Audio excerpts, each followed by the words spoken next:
PM Modi के हिंदू प्रेम का test होना है वर्शिप एक्ट पर फैसले को लेकर। जो वर्शिप एक्ट कांग्रेस के जमाने में लाया गया था, जिसकी वजह से सनातन के बहुत सारे केंद्र जो विदेशी आक्रांताओं ने तोड़े थे, वो सैकड़ों सालों बाद आज भी बंधक है।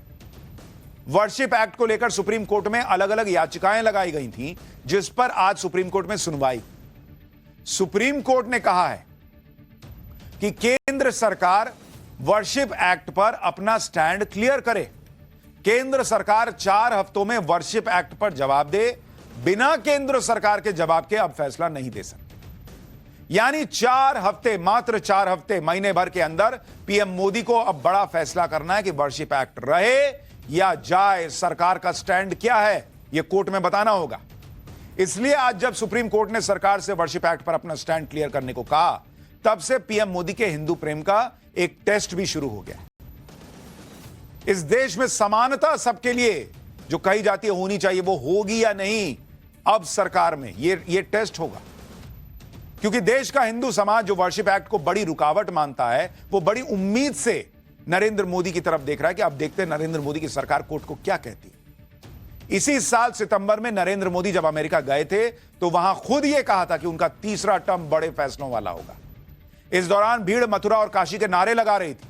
वहीं सीएम योगी भी कह चुके हैं कि हमारे आस्था के केंद्रों के लिए सैकड़ों साल का जो संघर्ष चल रहा है, वो संघर्ष अब खत्म होना चाहिए। एक बार पीएम मोदी और सीएम योगी को सुनिए, फिर आपको बताऊंगा कि सरकार के वकील ने आज क्या कोर्ट में कहा, जिससे भी एक हिंट मिलता है और आगे क्या होना है। ये तीसरे टर्म में हमें बहुत बड़े लक्ष्य साधने हैं।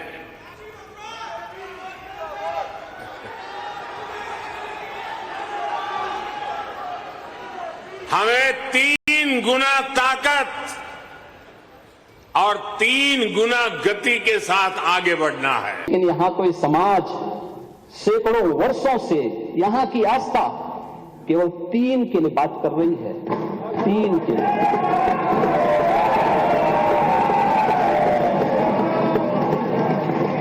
तो 3 के लिए भी इसलिए वे विशिष्ट स्थल हैं,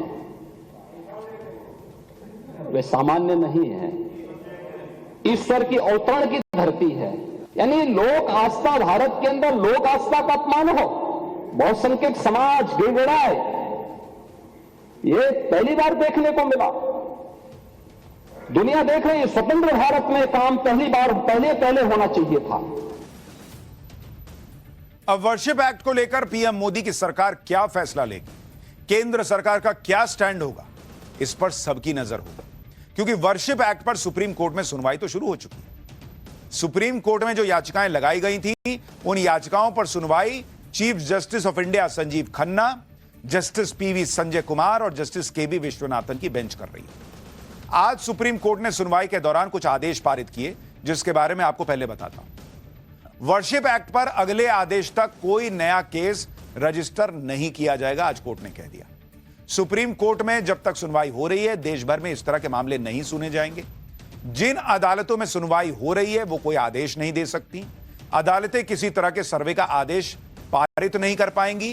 ज्ञानवापी, संभल, भोजशाला जैसे मामलों में सुनवाई जारी रहेगी। जब तक केंद्र सरकार जवाब दाखिल नहीं करती, हम मामले को नहीं सुन सकते। सुप्रीम कोर्ट ने कहा कि हम वर्शिप एक्ट के दायरे, उसकी शक्तियों और ढांचे को जांच रहे हैं। ऐसे में यही ठीक होगा कि बाकी सभी अदालतें अपने हाथ फिलहाल के लिए रोक लें। वर्शिप एक्ट पर आज सुनवाई के दौरान केंद्र सरकार की तरफ से सॉलिसिटर जनरल तुषार मेहता पेश हुए।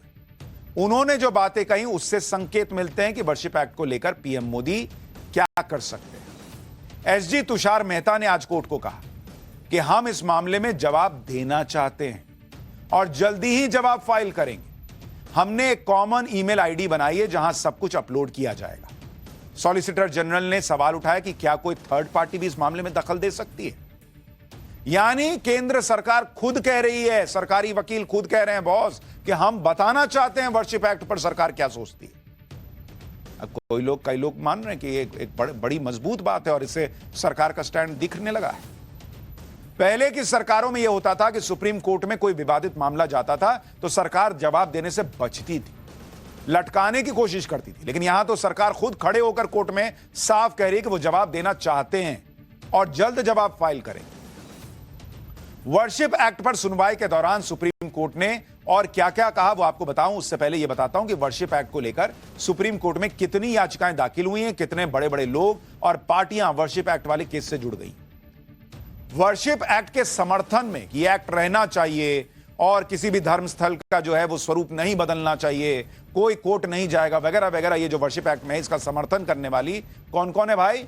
Communist party of India CPIM, Indian Union Muslim League, Jitendra Awhad, NCP Sharad Pawar के जितेंद्र आवाड़, मनोज झा जो RJD के हैं, ज्ञानवापी मस्जिद कमेटी, शाही ईदगाह मस्जिद मथुरा, ये सारे लोगों ने याचिका दी है कि भाई वर्शिप एक्ट रहना चाहिए, नहीं हटना चाहिए।